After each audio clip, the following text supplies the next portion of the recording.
চলে আসো বন্ধুরা আমাদের এই লজে।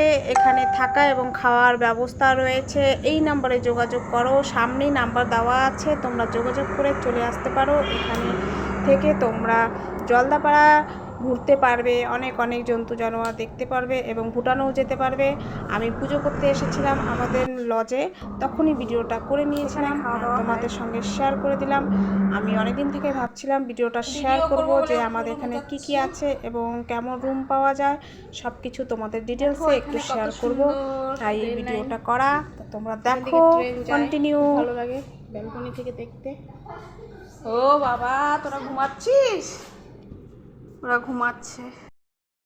17 নাম্বার রুম, দেখো 17। এই রুমে এই যে বেড, ড্রেসিং টেবিল, এই দেখো এই যে অ্যাটাচ বাথরুম এবং বেসিন আছে। সব রুমেই এরকম আছে। দেখো এখানে জানলাতেই আবার দেখা যাচ্ছে রেল লাইনের রাস্তা, ট্রেন যায়, দেখে সবাই, ভালোই লাগে। এগুলো এখানে ঘুমাচ্ছে, আজকে পুজো দিতে এসেছি। কি মজা, ঘুমাও ঘুমাও। ওরা ঘুমাচ্ছে। এখানে ডবল বেড, এই একটা বেড, এই একটা বেড, দুটো বেড, বাথরুম, এখানেও বেসিন আছে এবং এই দেখো ব্যালকনি আছে, দেখা যাচ্ছে।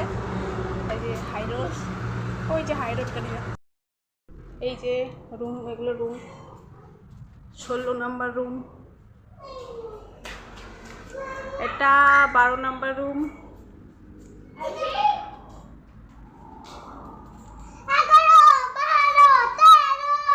এটা হলো 15 নাম্বার রুম। দেখো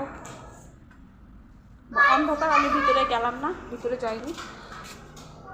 এটা আমি ব্যালকনি থেকে রুমটার ভিডিও করে নিলাম।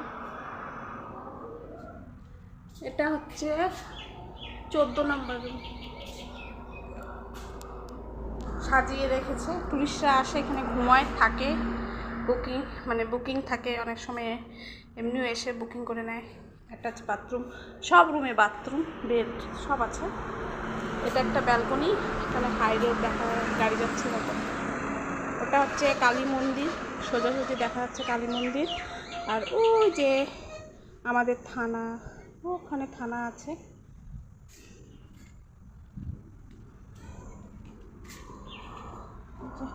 ওটা হলো থানা, এইটা হাই রোড, হাই রোডে গাড়ি যাওয়া আসা।